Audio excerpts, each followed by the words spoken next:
I think a lot of people in government are threatened by the fact that this is an asset the government can't control. The important thing about Bitcoin is it's an asset that can protect the US dollar as the world reserve currency. It's an asset that can help us retire our debt over time. So my generation doesn't saddle your generation with the debt we ran up. So we have a plan not only to match spending with with the revenue we take in, so we can quit creating more debt, but actually we can use Bitcoin held over time and growing in value to retire that debt. In this interview, Senator Cynthia Lummis discusses the fight for Bitcoin regulation in the US, the challenges of debanking in the crypto industry, and the push for a strategic Bitcoin reserve. She reveals the government's crackdown on digital assets, how banks have been targeted, and why Bitcoin is central to America's financial future. Lummis also shares insights on Trump's evolving stance on Bitcoin, potential executive actions, and the role of states in adopting a Bitcoin reserve strategy.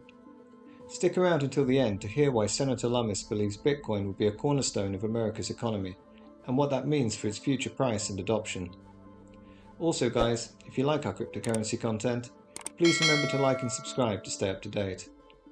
Now, over to Senator Lummis. It was a big surprise to me because President Trump went on the stage before me at Bitcoin 2024. I did not know that he was going to announce his support for a Bitcoin strategic reserve in his remarks. Now, we had kicked around before his remarks that idea.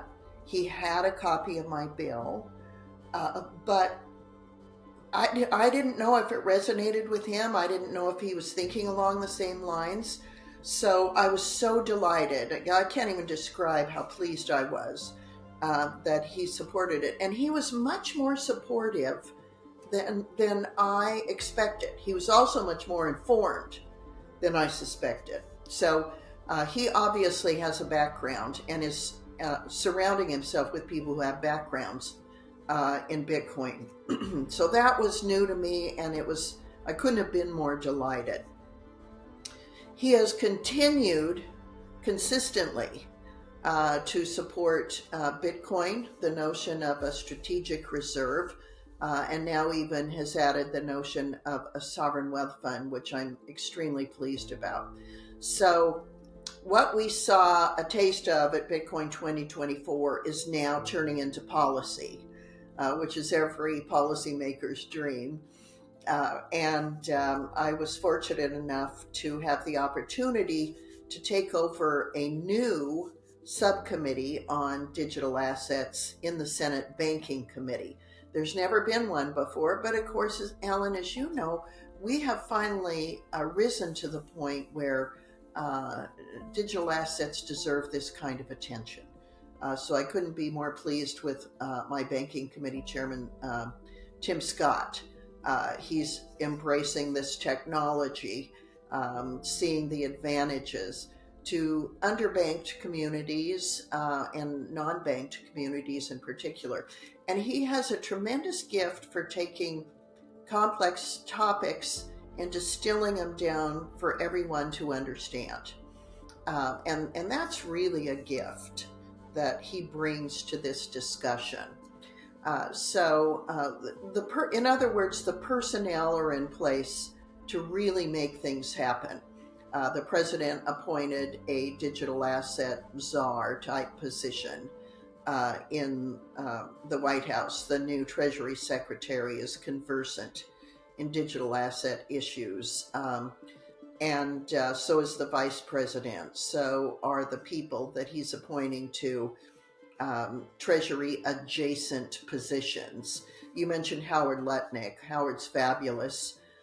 He's working with the president on the idea of a strategic reserve as well as a sovereign wealth fund. So the right people are in the right places to keep this issue front and center. Now, here's what I understand from my colleagues in the Senate. So I'm busy communicating with you, Alan, and other people in the Bitcoin space that are really excited about a strategic Bitcoin reserve. I am also really excited about a strategic Bitcoin reserve. So it took some of my colleagues here in the Senate coming to me and saying, we still don't understand this asset. We're not ready to help you pass a strategic Bitcoin reserve. We need more education from you, meaning me. So that was a good wake up call for me. So here's what we're doing. We're starting with a stablecoin bill because that was kicked around a lot during the last Congress. We're going to move quickly on that. It'll probably be a standalone bill. We'll try to get the 60 votes in the Senate that's necessary to bring a bill to a vote. That means it has to be bipartisan. We think we can do that. We couldn't have done that last year, but now we think we're there. So we're moving that first. We need to score a win to get some momentum in the digital asset space. That's how we see we can do it first. Then we're moving to market structure, which is determining statutorily what is a commodity and what is a security, and making sure that the regulatory framework is clear and well understood. Right now, as you know, for assets that are securities, the Securities Exchange Commission has slapped them with enforcement actions rather than clear guidance on how to comply with the law. It's cost them tens of millions of dollars in legal fees and gotten them nowhere. So we need to make it clear for everyone, whether it's Bitcoiners over on the Commodity Futures Trading Commission side or non-Bitcoiners whose asset falls into the securities space, to make it clear on how they can meet their requirements of their regulator. There's a great woman who is a commissioner at the SEC, Hester Peirce. Some of you probably know of Hester. She's knowledgeable and favorable towards digital assets, so she will be fair. Whereas before we could not get fairness, not at the Fed, not at the FDIC, not at the White House, not at the Office of Comptroller of the Currency. It didn't matter where we turned. They were all pushing against all digital assets. And Ellen, they've lumped them all in the same space. That's always been another problem. You know, there's Bitcoin and there's everything else. And they were all getting painted with the same brush. So it was very hard to get any recognition of not only the differences between commodities and securities, but the importance of this asset class being embedded in the United States. In the meantime, then, Alan, the European Union, who has a more embedded regulatory structure, has been courting digital asset businesses to come and home base in the European Union. So it's really helpful, turning again back to Bitcoin 2024, when President Trump said, I want this industry in the United States. I want Bitcoin mined in the United States. I want the US to be what he called the crypto capital of the world. So we have sort of a mission that the president has laid out for all of us. And now we have to figure out how best to accomplish that mission. Senator Cynthia Lummis highlights the US government's efforts to control and suppress Bitcoin and digital assets through debanking tactics. She reveals that federal agencies, including the FDIC and the Federal Reserve, actively work to block banks from serving digital asset businesses, causing major disruptions in the crypto industry. She exposes the debanking of prominent figures like Melania Trump and the Winklevoss twins, and the forced closure of Silvergate Bank, despite it being financially solvent. Lummis argues that these actions were intentional and politically motivated, creating a chilling effect on the industry. In response, she is leading efforts in Congress to prevent future debanking and ensure Bitcoin remains at the core of America's financial future. She also notes that some US states and international players like the UAE are exploring Bitcoin reserves, positioning Bitcoin as a key strategic asset. This is a fight for financial freedom and innovation, and Lummis urges Bitcoin supporters to engage with lawmakers to protect the industry's future. Those of us who spent a lot of time around digital assets knew that people were being debanked. We knew that the FDIC had taken a pause after being told in 2019 to stop discriminating against digital asset businesses. They settled a lawsuit. They said we won't do it again in 2019. And then, of course, when the Biden administration got back in, the Biden White House and Marty Greenberg over at the FDIC started right back at it, placing a pause on banks that wanted to engage in digital assets. The same thing was occurring at the Fed. The Fed's bank supervision function was being used to make sure that anybody who was trying to get a bank account for a digital asset business, or banks that wanted to engage in banking companies that dealt in digital assets, the banks were assassinated and the customers were debanked. And it was in massive numbers. And then they were also attacking their political enemies. Melania Trump was debanked. She was at Signature Bank. The Winklevosses were debanked. They were at Signature. So Gemini was debanked. And the list goes on and on. They literally assassinated a bank called Silvergate that was banking digital assets. That bank was solvent. It was never insolvent. When a run was started on that bank that was caused by that Silicon Valley Bank debacle, they fulfilled every single request to have their deposits returned. That bank was never insolvent. The federal government assassinated that bank. So it just created this giant freeze for this industry that it was caused by the government. Absolutely sinister behavior by the government. So we're having hearings now.